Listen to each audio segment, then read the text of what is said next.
Olá, pessoal! Estamos aqui hoje para nós conversarmos sobre a disciplina de estimulação de bebês.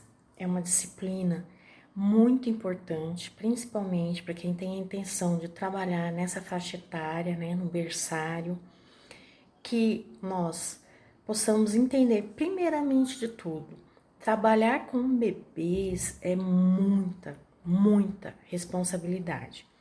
Então, nós temos que compreender que, enquanto profissionais da educação infantil, nós não podemos tirar os olhos de cima de um bebê, de uma criança, em hipótese alguma, porque é uma vida e um segundo de distração pode ser fatal. Então, sempre atenção aos bebês e aos sinais que eles mostram. Nessa disciplina, eu peço que vocês prestem muita atenção nas figuras dos slides, nas ilustrações dos slides. Por quê? Porque elas nos falam tanto quanto os textos. Não vamos nos preocupar aqui em decorar teorias, mas compreender que a estimulação ela é importante para todos os bebês. Quanto mais estimulados nós formos desde o nosso ventre, desde quando o bebê está no ventre, mais potencialidades e habilidades nós desenvolveremos. Então, assim, a pessoa quando fica grávida, quem já é mãe no grupo sabe disso, que o bebê dentro do nosso ventre, ele sente todas as emoções e as sensações que rodeia a mãe dele. Se ela está triste, se ela está nervosa, se ela está calma, se ele está num ambiente aquecido, se ele está com frio. Dentro do ventre o bebê já sente isso, se ele está num lugar iluminado, num lugar escuro, os sons, as vozes, tem voz que é calma, tem voz que excita. Ah, Gisele, mas ele está no ventre. Sim, mas ele sente tudo, todas as sensações. Então, desde o momento que ele está no ventre, eu tenho que estimular esse bebê. Mas como? Carinho, aquecer, cuidar, conversar com esse bebê, colocar música para ele ouvir. Então, desde o ventre, eu já tenho que estar estimulando essa criança. Mas o que é estimulação?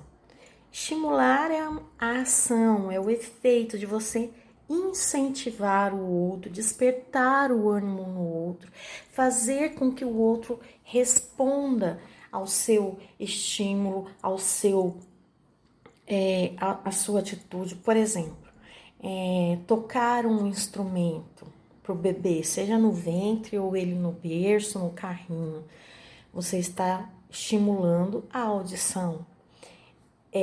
Se você faz lá gelatinas coloridas para que ele possa pegar, você está estimulando o tato, o cheiro, que a gente fala o olfato, o sabor, o paladar, as cores, a visão, Ao tocar um instrumento, uma lata, uma tampa de panela, uma caixa, emitir qualquer som, você está estimulando o sistema auditivo desse bebê. O importante é que ele seja estimulado sempre, para que ele possa desenvolver as potencialidades dele. Mas esse bebê, ele tem que estar sempre sendo olhado, observado, um simples papel celofane colorido, a criança vai desenvolver o som, porque o papel faz aquele barulhinho, vai o tato, que ela tá mexendo, é uma textura diferente, as cores são variadas, isso mexe com o visual. Eu não tenho lá na minha escola instrumentos musicais, mas eu posso criar com latinha, com garrafa, colocar semente dentro da garrafa, N coisas que eu posso utilizar para que tenha som, mas gente, não é aquele som estrondoso, ensurdecedor, não, som. Que não fira também a audição do bebê. sempre propor atividades para as crianças diferentes. Se eu vou pendurar alguma coisa, e uma coisa que deve nos chamar a atenção quando a gente coloca móvel em cima dos berços, qualquer coisa que eu for pendurar para a criança tem que estar à altura que ela possa tocar. Porque toda vez que ela tentar pegar e ela não conseguir, isso vai estressar a criança, isso vai irritar a criança. Então tem que ser uma coisa segura, que ela possa pegar e que se aquilo soltar não vai cair, não vai machucá-la, ela não vai engasgar com aquilo. Então sempre nós temos que pensar também que esses objetos têm que ser seguros, porque tudo a criança leva à boca, né? Se eu faço uma garrafa sensorial, ela tem que estar muito bem lacrada, porque com certeza a criança vai colocá-la na boca. O conceito de teoria do apego surgiu a partir do estudo de vínculo desenvolvido por recém-nascidas, né, com as suas mães e outros cuidadores. Quem deu início a esses estudos foi o psicanalista e psiquiatra John Bowlby. Por que ele fez isso? Ele estava em contato o tempo todo com crianças órfãs. Órfãos porque seus pais tinham ido lutar na guerra, né, eram pós-guerra, e essas crianças ficaram sem ninguém que as cuidasse, então foram para orfanatos após a Segunda Guerra Mundial. E é aí que o John ele começa a desenvolver os seus estudos e surge então a teoria do apego. Porque ele, ao procurar entender melhor esse vínculo entre mãe e filho, como era desenvolvido, porque eles se importavam e como eles se comportavam, Bob, ele desenvolveu essa teoria. Por que a criança criada com pais reage de um jeito e as crianças que estavam ali nos orfanatos, abandonadas no pós-guerra, desenvolviam de outra forma? Então, essa teoria foi enriquecida e esclarecida muito tempo depois, também por estudos de uma psicanalista que era Mary. Dentro dessa teoria, o apego ele significa o quê? Um vínculo afetivo ou uma ligação entre um indivíduo e uma figura que geralmente é quem cuida dessa criança, né? Então, assim, esses laços eles podem ser recíprocos, né? E baseado sempre em quê? Na necessidade de segurança e proteção da criança. A criança tem a necessidade de sentir-se segura, tanto que ela se apega sempre à figura da pessoa, seja ela mãe, pai, vovó, não importa, o cuidador, a babá, a professora da escola, mas a criança se apega à pessoa que dá a ela segurança, carinho, afeto. Ela se apega. Por quê? Porque ela precisa dessa sensação de proteção, de sentir-se protegida, de sentir-se acolhida, né? Ela precisa de afeto, ela precisa de carinho. E ela sabe que para sobreviver, ela precisa de alguém que faça tudo isso, que a alimente, que cuide, né? Que a estimule. Então, segundo Bi, o que o bebê sente em relação aos seus pais é apego, na medida em que essa relação se dá na base de segurança e assim propicia a exploração do mundo à sua volta. A criança ela precisa sentir-se segura. E o que seriam esses comportamentos de apego? Sorrir, aconchegar-se, o contato visual, o sorriso, o carinho, o cheiro, né? Esse comportamento de apego, ele proporciona o aparecimento desses laços afetivos, né? Os quais se estabelecem primeiramente na infância, na relação com os pais, com os cuidadores. Hoje é muito comum que os avós, os tios, né, cuidem dessas crianças e logo depois, né, quando a criança amadurece, com outros adultos, né, e eles vão namorar, terão outros parceiros que darão essa sensação de segurança. Então, o comportamento de apego, ele é resultado de uma necessidade inata de aquisições possuindo uma dupla função. Primeiro, proteção, que é a segurança trazida pelo adulto para a criança, né? Ela se sente protegida. Outra coisa, socialização. O apego, ele se desloca do cuidador para os próximos e depois para estranhos, que é quando a criança vai se acostumando com outras pessoas. Quais são as características que Bob, desenvolveu? Primeiro, a especificidade, que o comportamento do apego, ele é dirigido para um ou para vários indivíduos específicos, geralmente em ordem clara de preferência. Tem criança que é mais apegada ao pai, outra é mais apegada à mãe, à avó. Sempre a criança escolhe a quem ele se apega, mas por quê? Porque é aquela pessoa que transmite a ele mais segurança, mais carinho, mais atenção. Às vezes a criança, quando os pais vão buscar na escola, ela prefere ficar com a professora, gruda na professora, do que ir embora com os pais. A duração, o apego persiste geralmente por grande parte do ciclo vital, a gente só vai mudando, O bebê primeiro com os pais, depois quando é adolescente começa a namorar, chega o dia que se casa e aí você vai só transferindo, mudando essas pessoas, mas ao longo da sua vida você sempre tem apego a alguém ou a alguma coisa. O envolvimento emocional, que torna-se a principal figura do apego, um bebê que gruda naquela pessoa que o quê? Que dá a ela cuidados, amor, carinho, atenção. A criança sabe quando você está escutando ela, quando você está dando atenção para ela. E ela sabe quando você não está nem aí para ela. A criança é muito sensível para isso. Então, tanto como mães, como educadoras, a gente tem que estar atento a isso, saber que a criança sente.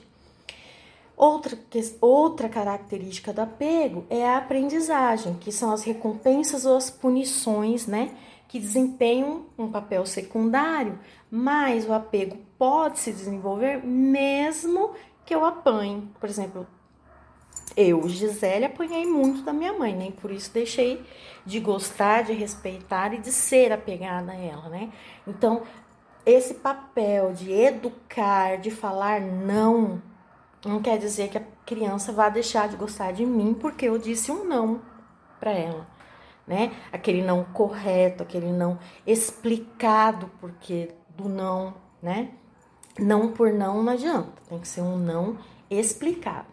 A organização. Entre as condições ativadoras estão o estranhamento, a fome, o cansaço, qualquer coisa assustadora, As condições terminais incluem a visão ou o som da figura maternal. Então, quando a criança está muito com medo, excitada, aquela pessoa em quem ela mais confia, quando se aproxima, essa criança, ela se acalma, Seja a mãe ou outra pessoa qualquer. E tem também a função biológica, que é a função do comportamento do apego, que é sempre a proteção. A criança, ela procura proteção. Então, para Bowlby, o que se acredita ser essencial para a saúde mental é que o bebê e a criança pequena experimentem um relacionamento carinhoso, íntimo e contínuo com a mãe ou com a outra pessoa que cuida dela, no qual ambos encontrem satisfação e prazer.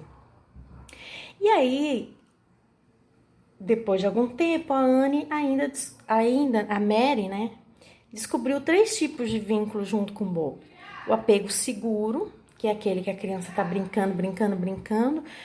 Aí ela olha, vê que a mãe tá por perto, ela volta a brincar tranquilamente, porque ela se sente segura, aquela figura de proteção tá logo ali perto dela, Não sai do campo de visão, ela brinca, olha, encontra a mãe, ela volta a brincar tranquilamente.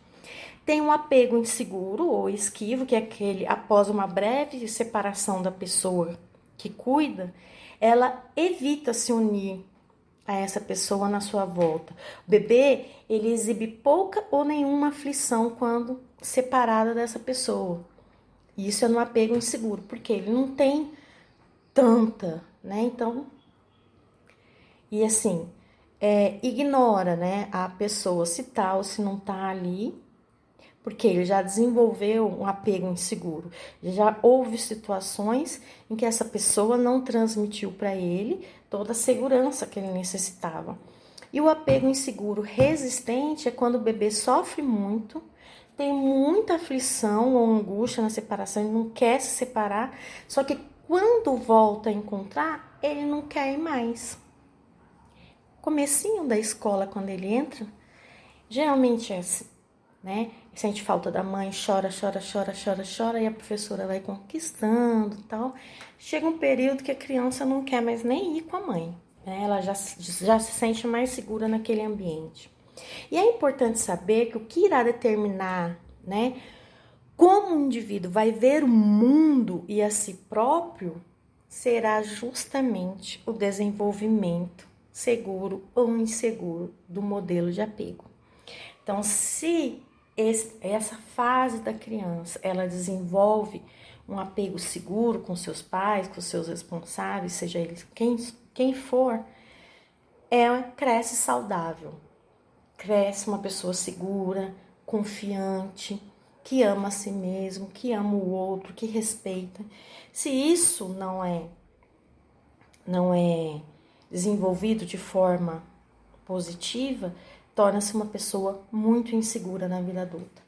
Se este modelo se der por vias de segurança, essa criança desenvolverá expectativas positivas em relação ao mundo, vislumbrando a satisfação das suas necessidades e as vias de segurança. Caso contrário, cresce com alguns problemas. Mas afinal, o que é afetividade? A afetividade é o conjunto de reações psíquicas de um indivíduo, que são seus sentimentos, suas emoções, suas paixões, a forma de lidar com o outro.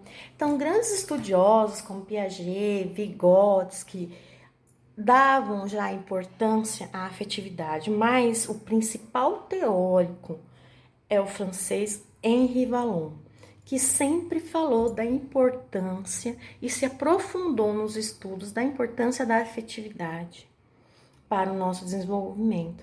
Ao estudar a criança, Henri Vallon não colocou a inteligência como principal componente do desenvolvimento, mas defendeu que a vida psíquica é formada por 3 dimensões: motora, afetiva e cognitiva, que coexistem e atuam de forma integrada. Então, Henri Vallon, ele mostra que a afetividade é expressa de 3 maneiras: por meio da emoção, do sentimento e da paixão. E essas manifestações surgem durante toda a vida do indivíduo, mas, assim como o pensamento infantil, apresentam o quê? Uma evolução que caminha do sincrético para o diferencial. Então, o processo de desenvolvimento afetivo está ligado à qualidade de estímulos do ambiente para que haja satisfação das minhas necessidades básicas de segurança, de afeto, de apego, de desapego, de disciplina e comunicação. Tendo em vista que são nestes momentos que as crianças criam vínculos com as demais pessoas. É na relação mãe-bebê que é criada essa base emocional. Então, o ser humano aprende por meio do legado de sua cultura e da interação com os outros humanos a agir, a pensar, a falar e também sentir. Nesse sentido, ao longo do aprendizado sobre emoções e afetos, se inicia nas primeiras horas de vida da criança e se prolonga por toda a sua existência. Aquele momento que a criança nasce, que ela se sente amada, cercada de carinho, de atenção. Então, a afetividade, ela é importante porque ela contribui para o processo de ensino e aprendizagem, na criação de um clima de compreensão, de confiança, de respeito mútuo e de motivação. Na fase da escolarização, principalmente na educação infantil, é onde se estabelecem as relações de aceitação social. E é por meio dessa aceitação ou não que a criança começa a se fortalecer enquanto parte do processo educacional. Então, a afetividade é muito importante para o processo de ensino e aprendizagem, muito, porque é ali que ela começa a estabelecer as relações dela de aceitação social. E a criança traz para o ambiente escolar todo o referencial afetivo que obteve a partir das relações familiares. E será neste meio, com as suas relações, que surgirão possíveis problemas emocionais, que caberá ao professor ou aos profissionais envolvidos no processo de ensino e aprendizado oferecer acolhimento necessário para a compreensão dos fatos e para que a criança possa desenvolver a sua potencialidade e amadurecimento. Muitas vezes as crianças vão chegar bravas, irritadas, até agressivas. Isso é um reflexo do que elas estão vivendo dentro de casa. E aí, como educadores, nós temos que ficar atento também aos maus tratos físicos, que são aquelas marcas, os roxos, os machucados, mas também aos maus tratos psicológicos, né? Como depreciar, denegrir, ridicularizar, aterrorizar, explorar, praticar bullying, que são tão prejudiciais à saúde de uma criança quanto as punições físicas. Então, segundo autores, fazem parte da Academia Americana de Psiquiatria da Criança e do Adolescente esse tipo de conduta, e é a forma mais prevalente de abuso e negligência infantil, e pode acarretar ao longo da vida dessa criança problemas de relacionamento, de desenvolvimento e de educação, que costumam ser mais intensos quando os maus tratos ocorrem nos primeiros 3 anos de vida da criança. E aí nós temos que denunciar. Esse é o nosso papel, né? Denunciar. Fala para a diretora, para a coordenadora pedagógica, para a diretora. Se não tomarem as providências, faça uma denúncia anônima, mas denuncie. Não deixe que seu aluno, que esse bebê seja abusado sexualmente, seja violentado nos seus direitos. É papel do educador proteger e denunciar.